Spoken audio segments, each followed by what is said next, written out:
Welcome to The Terrible Take, a daily segment telling Steelers Nation what's on our mind. I'm Ross McCorkle.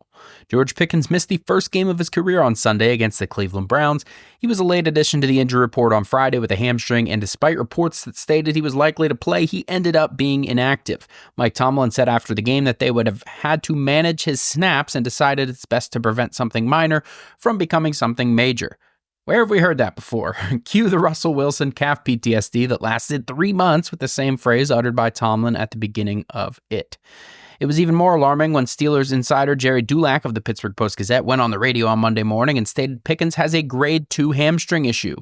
Dulac said he is likely to miss the upcoming game against the Eagles, but also said that is because grade 2 hamstrings typically last about 2 weeks. The only concern is those hamstring issues can get re-aggravated in a hurry, and Pickens plays a position that has to sprint, which is one of the toughest activities on a hamstring injury. The Steelers are about to play 3 games in 11 days. The Steelers' spot in the playoffs isn't technically clinched, but they could easily end up in the tournament without winning another game. They just need the Dolphins or Colts to not win out, and they are in.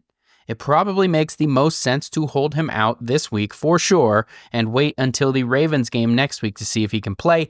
The Steelers can clinch the AFC North and at least one home playoff game if they win that one.